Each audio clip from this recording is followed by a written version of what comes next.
And when we saw him, we started screaming, JJ, JJ. That a coup will not succeed if the atmosphere, the climate is not calling for it. He told Ghanaians, I have hard work for you. Christianize me if you may, but don't try to Europeanize me.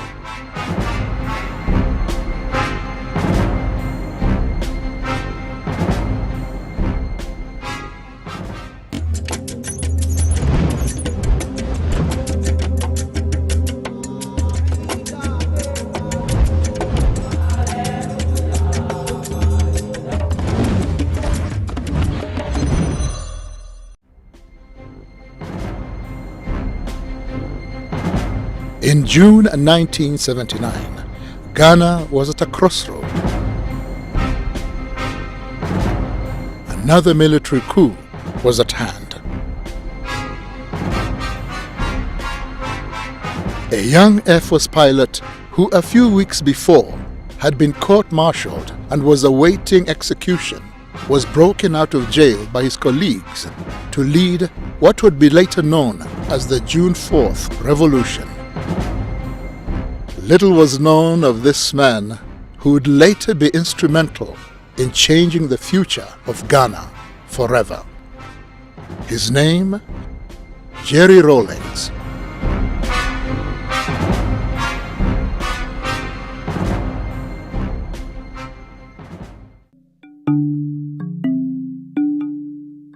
Jerry Rawlings was born in Accra, Ghana, on the 22nd of June 1947 to his mother Victoria Abok-Chui and his Scottish father James Ramsey. He attended Ghana's prestigious Achimota School. An elite school at the time, Achimota was founded on the principle of providing African students with the British model of a public education. The school boasts of an impressive alumni with Ghana's first president Kwame Nkrumah, Gambia's Sadawada Jawara, and Zimbabwe's president Robert Mugabe, all being former students at different times in the school's history. I must say that it probably was one of the finest times of my life. You know, Achimota School. It's a place to be proud of. I noticed him, yes, because he was very visible and bullied us even though we were in the same class. Not in a very bad way, but you know, bullying is bullying. And so you can't help but notice him. But I never thought that we'll come this far. By collective effort, that the nation's problems can be solved. Before his fame as a revolutionary, Jerry Rawlings was unknown to most of Ghana. In March 1968, he began his training as a pilot officer. I've wanted to fly from the age of 6. Honest. I was standing next to my mother, you know, in a compound house when the young man also in the house, you know, asked me what I'd like to be when I grew up. And I said, I'd like to be a pilot. And bang, my mother slapped me on the back. Oh, yes, yes. You'll be a doctor. You'll be a scientist. I mean, the whole house, the compound became quiet, shocked at what had just happened. I never gave up my dream. He graduated in January 1969 and was commissioned a pilot officer. And because of his exceptional skill, he won the coveted Speed Bird Trophy. The Speed Bird Trophy went to Lieutenant J.J. Rawlings for being the best Air Force cadet of the flying training school. I won the Speed Bird Trophy. In those days, we didn't have televisions. You know, we had what they call the newsreels in movie houses. But my mother was not interested.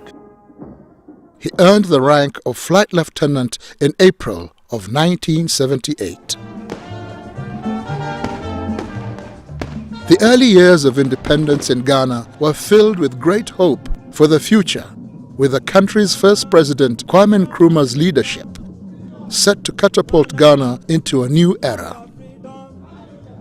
But over the years, Nkrumah's regime became less accommodating and declared the nation a one-party state. While on a state visit to Vietnam and China in 1966, Nkrumah was deposed from power in a coup. I was at school. So how did the people around him, how did they conduct or misconduct themselves in such a way as to bring so much hatred to Dr. Kwame Nkrumah? What followed was a period of military coups, failed civilian governments that left the people dissatisfied. Widespread corruption made life difficult for the people of Ghana. This led to growing anger and resentment. Ghana then, everything was monopolized. I remember our basic food like beans and gari was only sold. I remember at that time Malata was sold by one woman. One, believe you me, one person was selling that, only one. There was no soap. Just bathing soap, there was none. Toothpaste, there was none. Nothing. No food. And we got to know that Ghana was almost just getting to a ground. But the point is that we have set the example. We have shown that we're capable of doing it. Jerry Rawlings came into the public eye when on the 28th of May 1979, Rawlings, together with 6 other soldiers, were arrested by the militia for an attempted coup d'etat on the government of General Fred Akufo. Rawlings appeared before a general court-martial charged with leading a squad of soldiers on the 15th of May 1979. I keep describing it as turning on the gas in a kitchen. That's how volatile it was. From a distance, all you needed to do was to ignite a match and throw it inside. And that's what I could have done in 79, 15th May. I was praying for the best. I also knew exactly what was going on in the country and knew that he had taken the flag for all of us. Therefore, if he had to die for his conviction, I knew he would prefer to do that. He was found guilty and awaiting execution. The trial was a public one that was meant to deter any future coups and was broadcast for all of Ghana to see and hear. They were, they were trading some things amongst themselves, the prosecution and the lawyers and whatnots, and severally and whatnots, those terms they use. So I got up and grabbed the microphone, said, I don't understand these terms and all that's going on, neither do my boys. And I'm just here, and I'm taking responsibility for everything that's happened, and to leave my men alone. But I wanted to make sure that they hear what I have to say first. He made an unforgettable speech in court and said, I am not an expert in economics, and I am not an expert in law, but I am an expert in working on an empty stomach, wondering when and where the next meal will come from. I know what it feels like going to bed with a headache for want of food in the stomach. He was an embodiment of the reaction, the disappointment, the great disappointment of the people of Ghana. Instead, the name Rawlings became the symbol of hope and deliverance for the people of Ghana. On the 4th of June of that same year, a mutiny by officers in support of his cause broke him out of jail, sparking the revolution. So what would that leave us? Yao Graham was in university then and remembers the mood of the time. It was in the middle of this split national mood that J. Rawlings was arrested and reported as somebody who was planning to clean up the mess by overthrowing these people. Now it's important to understand this because He didn't say anything. The prosecution said this was what it was about. But such was the mood that people identified that actually this guy is saying exactly the way we are all feeling. So he became a hero on account of the honesty of the prosecution. 1979, I was almost 10 years. If I recollect, that June 4th, when we heard that something had happened, I think it was on the news. That's the first time you know that something is going on. They start playing Ghana national anthem. So we knew that another person had taken charge of the country. But who, they were not really sure. Some people went and spied and realized that when he alighted from the helicopter, the men picked him up. And when we saw him, we started screaming, JJ, JJ. And my dad would shake his head and say, wow, we are in trouble and our kids are hailing this man. When you consider, the difficulties, the shock effect that June 4th should have had on us, should have woken us up. And I do remember, to be quite honest, in those volatile, violent, difficult days when people were calling for let the blood flow, etc., there were some intellectuals and some diplomats who, I guess, have a better knowledge of history, who were asking me that I was exercising too much control. I was restraining it too much.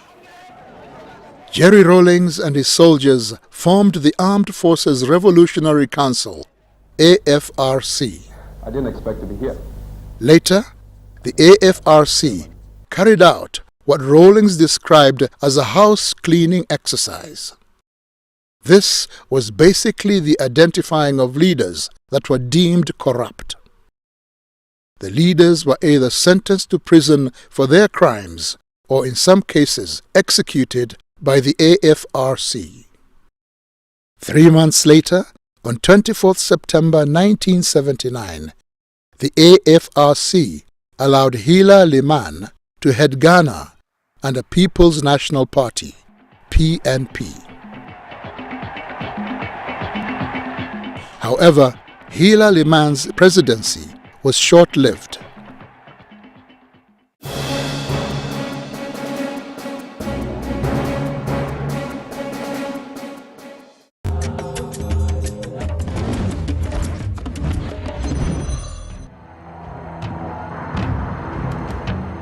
On 31st December 1981, after only 2 years as president, Liman's administration was cut short when Rawlings ousted him in yet another coup, claiming that his government was taking Ghana down a road of economic ruin. But it was his second coming, as we call it here, the 1981 coup d'etat, that then made him the figure that he is today. That was when people encountered him directly or indirectly. It was a fairly difficult period. The PNDC is a government that is or should be run by the people. I ended up in office not because I wanted to be chairman, to be head of state, but it was just my passion to see justice done, my love of freedom.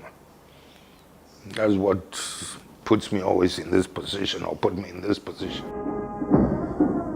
Rawlings' government was called the Provisional National Defense Council, PNDC. PNDC was made up of both civilians and soldiers. The government set about to restore the nation's pride and infrastructure through hard work, determination, and mass inclusion. The politics of the country was being driven very much by ordinary people, by young people, particularly students. And a lot of the people who fanned out across the country to build the base for the PNDC. Students took months, university students took months from school to go and lift cocoa for export. The symbolism of that was very important. I belong to the generation that actually had to stop schooling, and we had to go out working to get cocoa from the farms to the ports to be exported and other things. It brought us awareness.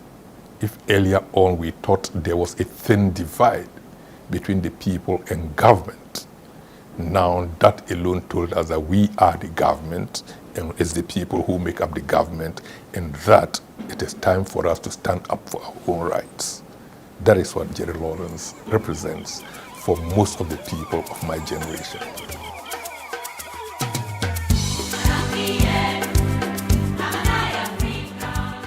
A hands-on leader, Rawlings ensured the rebuilding of Ghana would be shared by all.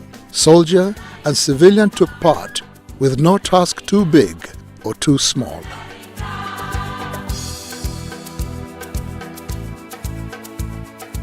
His passion is the underdog not being maltreated or mistreated.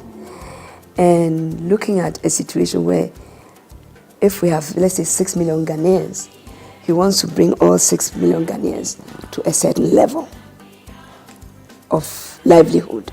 I know him to be a passionate man. He wants things done immediately. I always say Kwame Nkrumah always wants things done yesterday. And Rawlings wanted things done immediately, quick. They have that one in common. He's the type who does not mind getting his hand dirty. He'll be passing here and maybe we are doing a cleanup. He'll come and join us. He'll just get and come and join you. He doesn't see himself as being above people. I remember one of the pictures. He was at Ashiama, cleaning gutter, and people were standing there folding their hands and looking at him inside the gutter. Your president. The young government was beginning to change the face of Ghana, but the economic reforms challenge they faced was one that caused Rawlings' rule to change drastically. I remember in 1983, before the budget was presented, that budget devalued Ghana's currency from 2.75 cedis to the dollar to 29 cedis to the dollar. Previous governments have been overthrown for much smaller devaluations. The long-term effect of these economic policies has been to worsen inequality.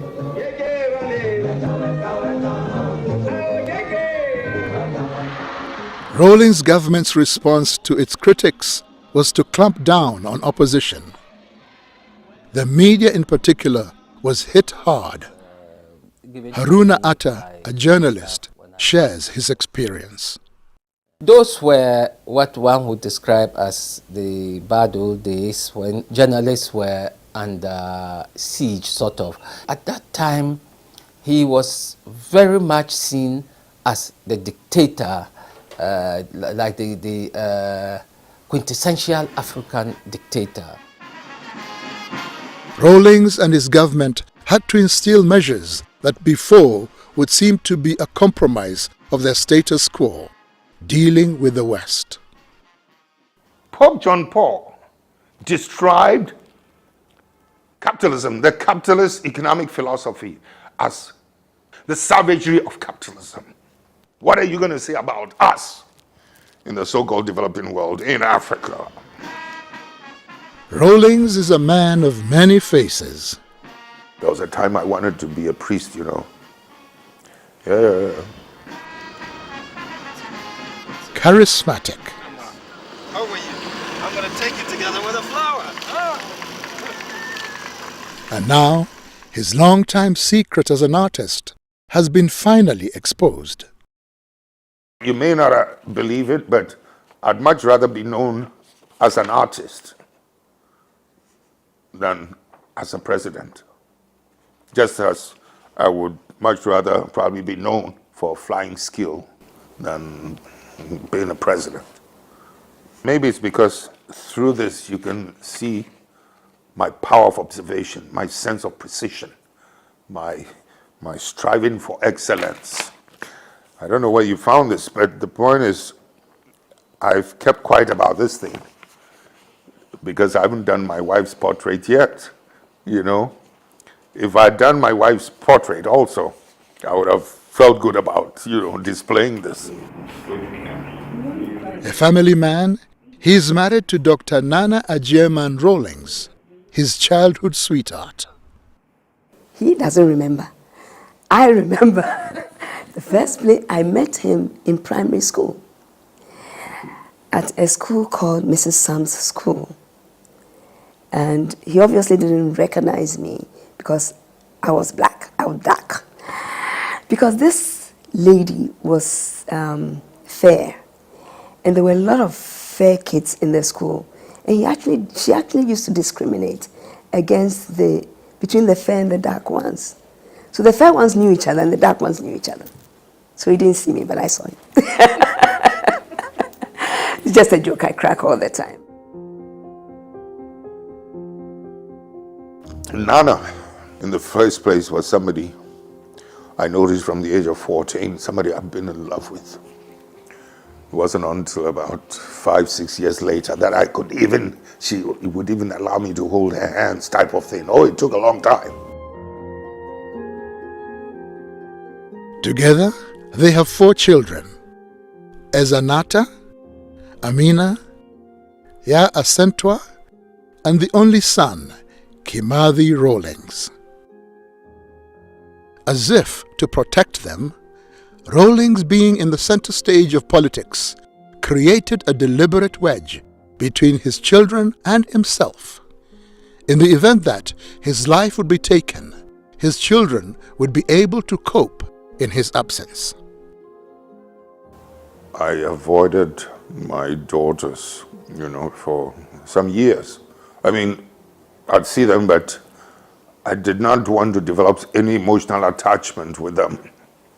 I mean, I longed for it. I wanted to hug them and things like that, but I was afraid if we developed that emotional attachment and something happened, I wasn't too sure how they would be able to cope or handle it. And that's why I kept that distance, you see what I mean? Deliberately, because of the reason I just gave. There was not a good balance in terms of family and work. So I had to be mother and father to them almost throughout their life till they were adults. Yeah. It wasn't easy.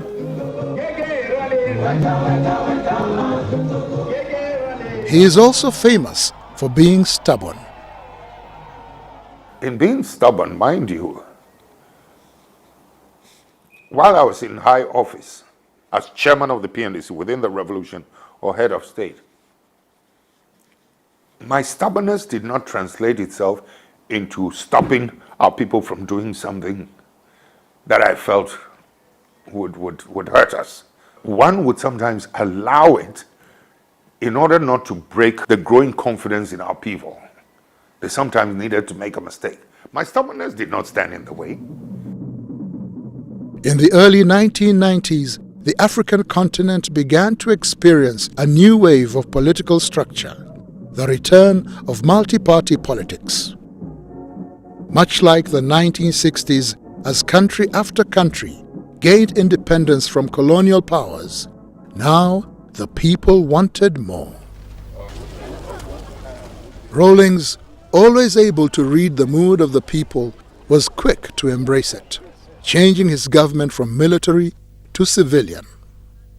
He did not fight against it, but he did say that though he personally did not believe in multi-party politics, but if that's what Ghanaians want, they would have it. So the constitution was written, and from 1992 to the present, we've had one of the most stable democracies in Africa. As required by the constitutional mandate, Rawlings' term of office ended in 2001 and was succeeded by John Kufuor, his main political rival. People like to make all kinds of claims about Rawlings, that he didn't want to hand over. Absolute rubbish. I will use this occasion to tell them something that they never imagined. Had we, any one of us, dared to suggest that we're going to stay on for one more day, we would have lost the complete support of the masses. Jerry Rawlings is not your typical serious military man. he can also humor a crowd. My colleague, ministers of state, honorable lecturers of the various faculties, your excellencies, distinguished ladies and gentlemen. I think I prefer the lady. I prefer the lady.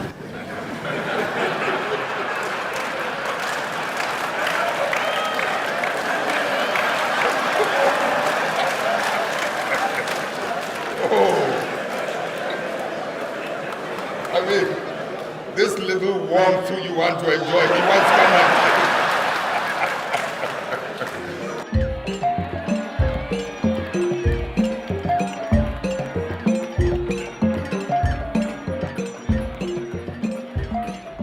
While he was president, Rawlings was able to use a grant of $50,000 from the Hunger Project cash prize he had won as seed money to sponsor the establishment of the University of Development Studies, a state-owned university, the first of its kind in the northern region of Ghana. Before UDS was cited, people who attained higher education, most of them had to travel for 2 days in order to get to school. That tells you how desperate it was for people in the north to get educated. In 2010, Jerry Rawlings was named the African Union envoy to Somalia. I believe the African Union has every reason to feel proud. This is one political and military exercise that we've taken up almost on our own and won for the good of that country, for the good of all of us. During his time as envoy, Somalia, as well as other parts of Northeast Africa, experienced a catastrophic famine that the world called an emergency. Jerry Rawlings was on the ground to see the results of the famine and was deeply moved at the sorry state of the mothers and children he met. In an interview with CNN, Rawlings shared his distressful experience. When you look at the resilience, the fortitude, the strength in these mothers, you know, holding onto these feeble, fragile children, as sorry as you feel for them, you cannot help but also admire, you know, their sense of courage and determination. I mean, let's do what we can. You're clearly moved by what you saw.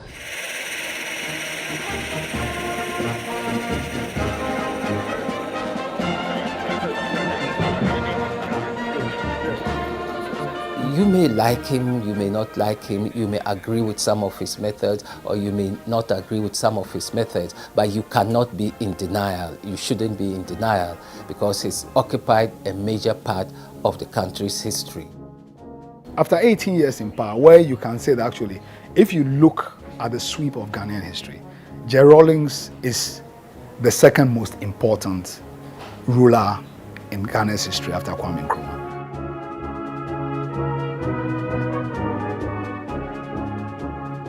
Nelson Mandela once said, "When a man has done what he considers to be his duty to his people and his country, he can rest in peace."